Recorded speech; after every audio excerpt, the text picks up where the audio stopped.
Welcome to episode 235 of the G2 on 5G. It's the latest inside scoop on everything 5G. We cover 6 topics in about 20 minutes, and it's brought to you by More Insights and Strategy. I'm Will Townsend, and joining me again this week is fellow analyst Anshul Sag. Let's get started with my first topic, and I know you're going to have a lot to add to this as well, Anshul, but you and I were with T-Mobile for the last 2 days in Bellevue. There was an innovation summit. There was an analyst forum, and there was a big announcement. So I want to kind of cover that, and I want to get your perspective on things as well. So the Innovation Summit sort of followed on the heels of a T-Mobile town hall. There were some executive announcements that dropped this week. So Ulf, and I can't even pronounce his last name, but he replaced Neville Ray as president of technology at T-Mobile. He announced his retirement. And then a shock to me, Callie Field, that leads T-Mobile for Business, announced that she's departing the company. Had a chance to spend some time with Callie. She's done a fantastic job, taking what the company has done from a business perspective, from access to a set of highly differentiated services that you and I have covered on multiple podcasts. And we're going to talk a little bit more about some additional insights that we gleaned from the analyst forum that we also attended. But, from my perspective, there was one big announcement that I thought was just, from my perspective, very, very compelling: Super Mobile. And, it's funny, we were able to talk to executives, and this was not tied to the recent Superman movie that dropped. But what Super Mobile is a set. They're bundling basically 3 things. One, and this is for enterprises. One, there's now a dedicated slice for deterministic connectivity for mobile users on their business plan. So this is a smartphone-enabled solution. They are also bundling T-Satellite because that is now in production. We're going to talk more about T-Satellite as well. And then finally, there are a number of security enhancements, including a threat intelligence integration. And the details on the security piece were lacking. I mean, that's some feedback that I did provide Mo Cabot, that is T-Mobile's CMO. You and I had an opportunity to spend time with Mo and others. But at a very high level, I really like what T-Mobile is doing with Super Mobile. They are leaning into their nationwide standalone network. They're doing innovative things with slicing. They've already done T-Priority for first responders.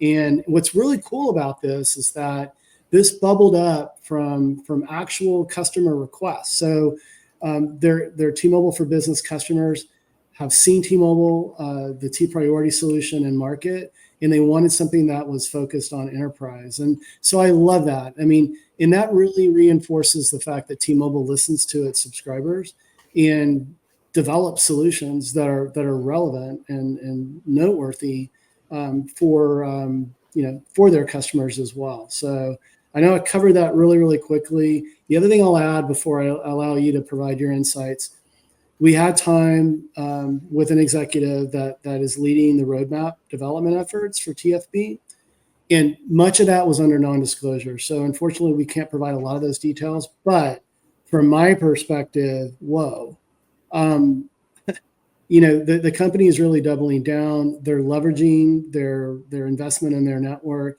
And there are going to be some very, very innovative solutions that, again, move beyond access, that are going to really address things like customer experience, security, and just overall business needs. So I didn't want to steal any of your thunder. I probably stole a little bit of your thunder, but what do you think about all that?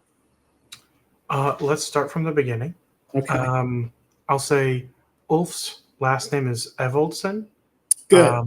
Thank you. He came to T-Mobile from Ericsson, and he's being replaced by our friend John Saw, which I do think is, I thought it was very curious because they have very similar skill sets. And John was brought on from Sprint, so I've known him back when he was at Sprint, and he comes with a lot of really good experience and knowledge. I worked with him on the L4S announcement. And yeah, I think Ulf will be missed, but I think John is a good replacement. On the Callie side of things, I also don't really fully understand that because she's very much loved within the organization. Oh yeah. But they are restructuring how Mm-hmm. the company is being organized, and I believe that it is a bit of a Deutsche Telekom takeover in a way. Mm-hmm. There are more and more executives coming from Deutsche Telekom Yeah. uh, to lead T-Mobile, which I don't really know how I feel about. But that's, Deutsche Telekom is the largest shareholder, and they've had a majority stake in the company for quite some time. I don't Mm-hmm. believe they have a majority stake anymore, Yeah. but they do have significant influence in the company's operations. So Mm-hmm. that seems to be what's happening in my belief. That this is more of a bit of more of a Deutsche Telekom influence operation. Yeah. Um, and yeah, I think overall, I think Supermobile is a really interesting offering, and I think that it will, to your point, it's basically T priority, but for non first responders in a lot of ways. Mm-hmm. Um, and I think adding T satellite is a good way to differentiate. Also, the network slicing feature Yeah. that's literally nobody else can offer that today. Um, and I think they're going to continue to build on their advantage in their network to compete, right? They have more spectrum, they have a more advanced network, and they're going to try and do everything they can to stay ahead of Verizon and AT&T. Yeah. Um, and I think that this is generally a good thing. I mostly agree with what you're saying. But yeah, I just, want to add a little bit color, especially considering, my next topic. And Well, also, I and wanted to cheers you because I'm thirsty. yeah, so Anshul and I are enjoying a cocktail. So I actually got back from Bellevue at 1:30 in the morning. So it's been a very long day for me. But hey, just a final comment about Callie's departure. She's a total rock star. She's been with the company for over 2 decades. She's moved up from the ranks, like from the very bottom of the ranks up. From my perspective, and I'm glad you touched on the Deutsche Telekom, sort of executive influence that's coming into T-Mobile. From my perspective, that is happening to better operationalize the business and scale the business for future growth. And so this executive that they're bringing in from DT has a lot of experience. And I think one of the challenges that TFB has had is that because the consumer business is the lion's share of the top line revenue and really sort of drives a lot of the strategy and the development and the investment in the business. They wanted to better operationalize what they're doing so that they can have independent resources to grow the roadmap. And again, we can't talk about the specifics because as analysts we're bound by NDA on that. But suffice it to say, there are a lot of exciting things that are coming on a number of different fronts that I think are really going to continue to accelerate TFB's momentum in its competitiveness against AT&T and Verizon that have had much more mature enterprise solution offerings over time. So, at these inflection points, she was the right leader at the right time. She leaves a legacy of building a very, very strong foundation. So she leaves on very, very positive terms, and I wouldn't be surprised to see her in a even a higher level role at another MNO or a company that's adjacent to the telecommunications industry. So, Callie, it was great to see you, and just I wish you all the best in your new adventure. So, but with that, let's shift gears and let's talk about another operator, AT&T, and this was pretty big news. So, you and I have talked about EchoStar and Dish for a number of years, and what we perceive as some of the challenges with their spectrum squatting and that sort of thing. But just recently it was announced that AT&T has acquired considerable amount of their low and mid-band spectrum at a price tag of $23 billion. And so I'll let you take it away, my friend. Sure. So this deal is very complex for a lot of reasons. Yeah. Um, I think one, it does put more spectrum in AT&T's hands. Thankfully, our friend Mike Dano actually shared what the spectrum landscape looks after this acquisition, Mm-hmm. and he showed. I think this was from TD Cowen. They were kind of demonstrating what the actual difference would be. So you add that 50 megahertz to AT&T. What does that look like? That actually takes AT&T from last place in spectrum and puts them in second place with 314 megahertz of low to mid band spectrum. That's still below T-Mobile's 376, but it is higher than Verizon's 279. So it gives AT&T a bit more of a fighting chance against T-Mobile and Verizon. And it also gives them a really good coverage layer bit of spectrum, because 20 megahertz is not a joke when it comes to these lower bands, because there's not that much frequency available. And that 20 megahertz will be really valuable for nationwide coverage. And it could also potentially be used for satellite as well. There was some talk of that online. But I also think that I don't really believe that there's a application for satellite that would trump using it for terrestrial. Because you always want to have terrestrial more than you want to have satellite. It's just more scalable and viable. I don't know what they will do with it, but deploying it will be expensive. So there's a possibility that actually satellite could be a cheaper way to deploy that spectrum. Now, that said, the other spectrum they got is 3.545 gigahertz, which was the spectrum that AT&T bought from the US government. And so it had Dish. So now they can actually deploy that like instantaneously. And that will improve their mid-band coverage and speeds, which is pretty big. So those two chunks of spectrum are very valuable. That's 30 megahertz. So that's no joke. And that will help AT&T a lot in competing with Verizon and T-Mobile on speeds and feeds, but also in coverage. So I think overall this is good for AT&T. What I will say is I don't really appreciate the way that it was achieved, because this was very clearly a influence operation by the FCC's chair and the Trump administration to bully EchoStar Dish to give up the spectrum. I almost wish they had forced them to give it up in a more traditional way, as in having there be an auction for the spectrum.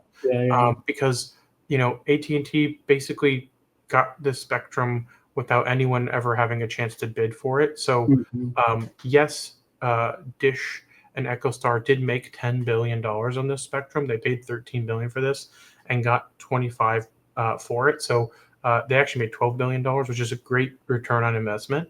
And we'll see what they do with that money, but that's actually a ton of money that they can use to do a lot of things. And it also leaves them with 76 megahertz of spectrum left in their network. But they said they will decommission a lot of their sites with Open RAN. So that also will create some consequences for Open RAN vendors and the movement of Open RAN as a technology for the industry. So there's a lot going on with this deal. Some things good, some things bad. I do like AT&T being more competitive here. I just don't think they should have gotten it this way. And I think most people will agree with me.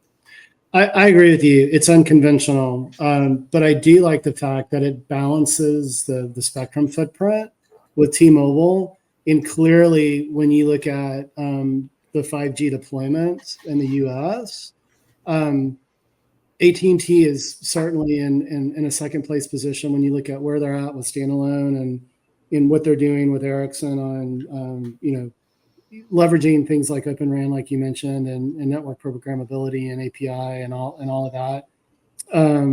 I think it evens the playing field. But I agree with you. It's unconventional. But hey, listen, this second Trump administration is very unconventional. I mean, look at the 10% investment in Intel. And many could argue that Intel is too big to fail. That Foundry needs to find customers so that we can be competitive from a supply chain perspective in silicon with TSMC.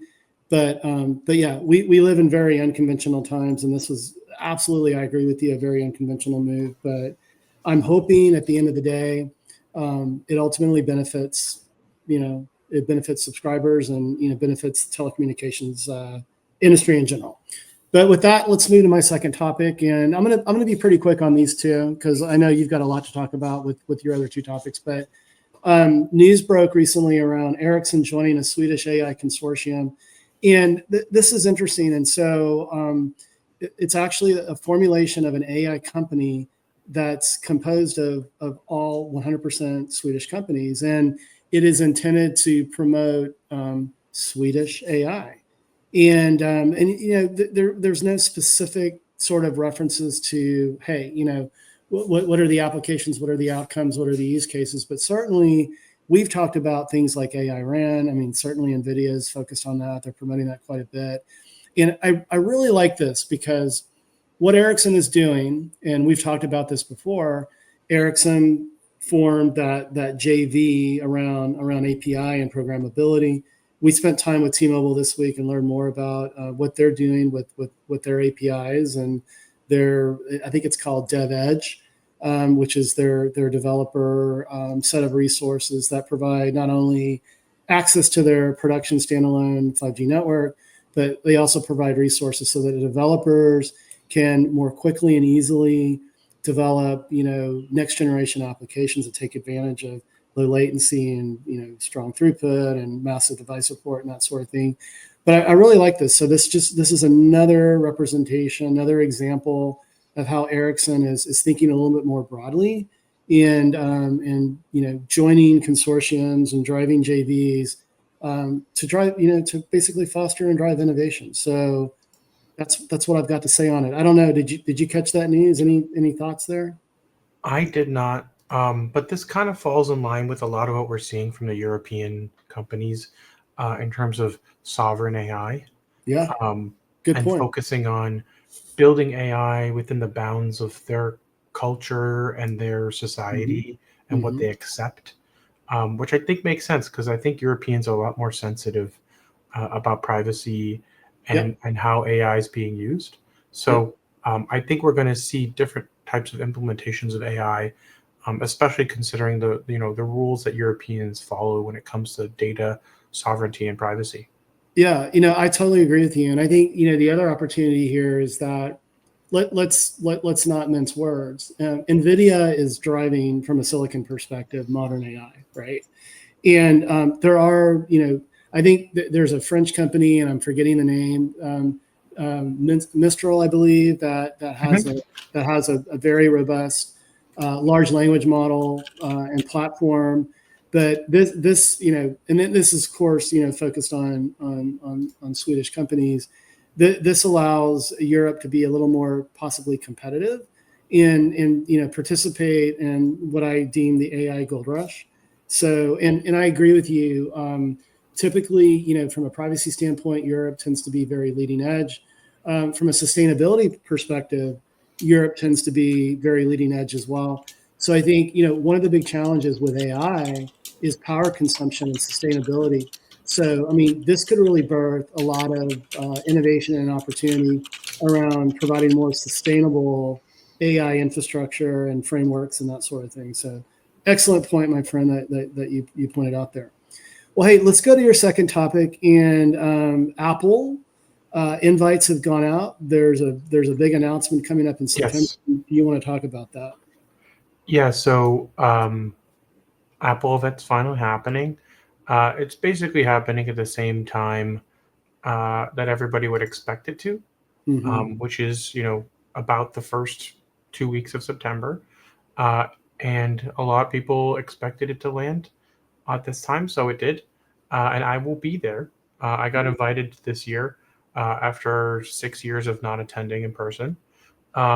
So I will be there and I'll be covering all the announcements and talking about all the latest 5G capabilities, which Apple devices end up with an Apple modem, which ones don't. The expectation is that we still won't see it at the high end where there's the most volume, but there's a possibility some lower end models might get it. And next year, we'll probably see a broader application of 5G modems within Apple's lineup, including a potential foldable. But I also want to talk about another rumor, which is that Apple's watches might be getting 5G. And I think it's actually a really great thing if you think about it, because if they deploy 5G and it's standalone, which might force AT&T and Verizon to actually go full standalone, maybe they could do a red cap modem. I was just going to say, I mean, this could be, this is a perfect opportunity for Apple to do 5G RedCap, right? Totally, because it's actually gonna. A lot of people don't know is that 5G RedCap is actually lower power than LTE, and in a lot of cases better throughput. So you could actually get a better connected smartwatch experience with 5G than you would with the current 4G models. And I'm not the biggest fan of cellular watches. I have had mostly bad experiences with them in the last few years. But there are some applications where it makes sense, like if you just want to have your watch and nothing else, and you're outdoors, because truthfully the antennas on these things are not the greatest. And as a result, their attenuation indoors kind of sucks. So generally I think these are great for fitness and outdoor use. And I hope that we see 5G watches become a thing, because I think it will continue to push innovation on 5G and even make watches better at like streaming or phone calls, all these kinds of things that 5G will automatically enhance by just enabling standalone over a RedCap modem. So that was kind of my thought on the Apple event. I'm excited to go and be there. I've never actually been inside the Steve Jobs Theater because they built it after the pandemic or during the pandemic, and it was finished at that time. But yeah, that's kind of my thoughts on that. Well, I'm happy that you finally got the invite. It's sort of like when you couldn't go to the Qualcomm Snapdragon Summit, and I get to stand in for you, so I got the golden ticket one year. But I think it's a testament, man. You've been just a writing theme. You've been publishing Forbes articles. You've been publishing More Insights and Strategy Analyst Insights and research notes, and so it's very well deserved. I have one thing to say about the possibility of a 5G RedCap Apple Watch. I want satellite on that. You mean like the Pixel Watch has? Oh, does the Pixel Watch have satellite support? So the Pixel Watch that will be, I think it's available today or yesterday, or maybe later in the month. It was part of the big Pixel announcement. The Pixel Watch 4 has satellite messaging. Yeah, because I'm just thinking, like, when I'm hiking in my place in Colorado, like, and encountering black bears like I did on a trail run with my wife. It might be nice to have that. So, totally. Cool, man. Hey, I'm going to hit my third and final topic pretty quickly as well. I found this to be really interesting news, but recently Nokia actually filed a lawsuit against Paramount Skydance, for, Paramount Skydance is obviously, the movie studio for Paramount. And they're alleging infringement on several patents related to video streaming technology. And I mention this because it sort of blows my mind that I didn't know that Nokia had intellectual property tied to video streaming. I had no idea. And like, you're a Shutterbug, so you probably knew this already. But I just find it fascinating that the company is a little more diversified than I think people really understand. When you look at, I don't think a lot of people understand that Nokia has a huge presence in optical and transport. In fact, they're right up there with Cisco and Huawei. And it's like, it just makes you think, it's like, why doesn't the company do a better job of making all of this, knowledgeable to the market? But I mean, any thoughts before we hit your third and final? No, I mean, Nokia has always been a very strong IP player. Yeah.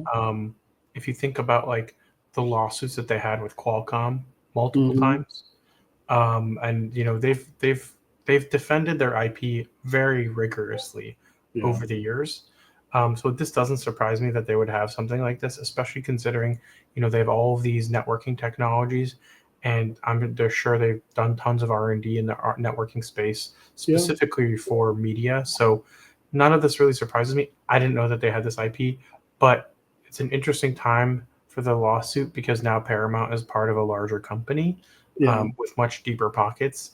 And maybe they were waiting to file this lawsuit once they were part of a bigger entity that has more money, because Paramount was pretty much broke, and that's why they got bought. And that's, there's a whole other thing about how that acquisition went down. But I thought it was very interesting. I did not know about that.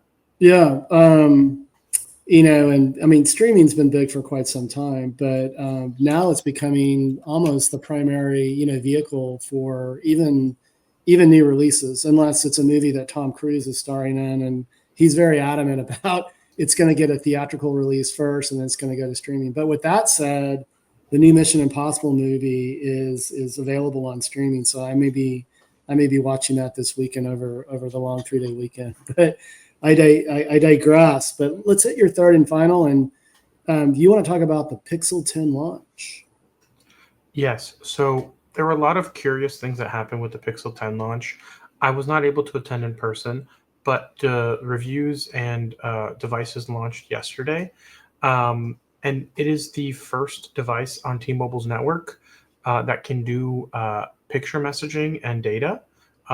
T-Mobile will be fully launching data and messaging, not text messaging, but just regular like app messaging in October. But this is the first device to get that capability. So you can use Google Maps with satellite, which is super cool. Dude, I love that. I love that combination, and I want it now. Oh, yeah. I may actually I'm thinking about upgrading. I'm thinking, dude, you're going to laugh. I'm thinking about moving from iOS back to Android. And I'm thinking the Pixel 10 may be the product that I mean, if you do, I'd probably recommend a Pixel 10 Pro XL because it has all the features. Yeah.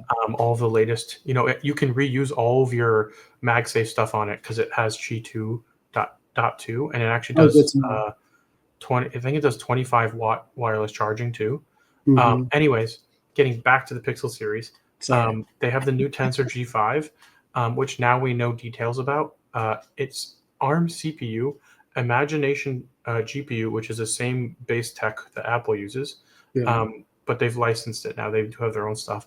And then it's a Samsung modem from the last generation. So they have mixed their own IP with third-party IP and then Samsung. So they ditched Samsung for the processor, but they kept them for the modem, which is wild and confusing, but it's Google's choice. And the performance is okay. It's not really as good as, a Snapdragon processor, but Google seems to be happy with it, and it's giving them enough AI performance that they can do stuff like the Pixel ProRes Zoom, which is the new feature where you can do 100x zoom, and it uses an AI model on device to infer what you're trying to take a picture of and fill in the resolution with a better quality. And some of the pictures, if you go online and look at Pixel ProRes Zoom, you'll see some crazy results. You're like, how are you getting that kind of zoom? It doesn't look real. But it does use an on-device model to infer what you're trying to take a picture of and clean it up so it doesn't look like a bad watercolor painting. And then it doesn't work on people. So you can't take pictures of people and get that result. It has to be objects and other things because people are more complex, and you probably need a bigger database of human faces to not make it look watercolory. Because if you've done some AI stuff and you look at it in the past, it's kind of a nightmare. It actually looks like a horror movie when these people's faces and images are like pulled and exactly. So this is they're trying to avoid that. It also has some other on-device AI capabilities, like the ability to translate people's voices using their voice in another language. This is technology that they've pulled in from other parts of Google, the XR space specifically, with Beam. And it's very cool. I'm hoping to get my hands on a Pixel 10 Pro XL fairly soon. I will be getting my hands on a Pro Fold down the road, but that's not actually launching until October. So right now it's just the first 3 Pixels: Pixel 10, Pixel Pro, 10 Pro, and Pro XL, and then the Fold will come later. I'm excited about that because I just published my Fold 7 review from Samsung, which I have a lot of good things to say about, but there are some gaps still, and the Pixel addresses some of them, but then the Pixel has its own gaps. So, we're still not in the place where foldables in the US are as good as they are in China, but I'm very impressed with what I'm seeing so far. Feel free to read my Fold 7 review. I think it went live yesterday, and then I'll hopefully have some Pixel reviews down the road. Awesome, buddy. Well, and you kind of I was going to ask you, how does what Google's doing with the 10 compare to with that combination of, different SoCs compared to Snapdragon, and your take on it is that Snapdragon's just more performant, it sounds like. Yep. Okay, cool. Well, hey, buddy, it's been a great podcast. I'm wearing my UT Burn Orange. We play Ohio State. We are number 1 in the nation for the first time in our program's history. I'm not going to make any predictions about how my Longhorns are going to do, but I'm going to be glued to the TV at 11 Central Standard Time and watching college football all weekend. What are you going to do this weekend on the long 3-day weekend? I'm actually going to be preparing for my trip to the UK. Yeah, I'm going to visit ARM next week. So that'll be interesting, but I will mostly be preparing and unpacking and cleaning and then packing again and spending time with my family before I leave the country. So awesome. that's it. I'll also be testing. I got a new laptop and a new keyboard. The laptop is a 14-inch laptop that has a rollable display that turns into a 16 with the press of a button or a gesture. And then I have a split keyboard that I got from Naya that I saw at CES. I actually did a video on that on YouTube. And it's a split keyboard with like convertible buttons and touchpads, and it's super low profile and it folds on itself and it's magnetic and you can kind of take it anywhere. So cool. I'll be taking that. And I'm also considering taking my Vision Pro with my MacBook on the road so I can have, a cool, super high power setup, which I'm also publishing a review about fairly soon. Cool. Just do me a favor. Don't wear your Vision Pro on the airplane. I saw some nerd doing this. Like I did that when I first got the Vision Pro, and I got weird looks. Dude, I wanted to. He was in the bulkhead, and I was like a row behind him. I wanted to walk up and just knock it off his face. It was so funny. Anyway, that's a little aggressive, but with that, buddy, it's been another great podcast. Why don't you take us home? Absolutely. We hope our viewers and listeners on this week's topic's interesting. If anyone would like to reach out and provide insights on a future 5G topic, please reach out to us on social media. Will's at Willtown Tech, and I'm at Anshul Sag. We hope you have a great holiday weekend, and please don't forget to rate us and subscribe.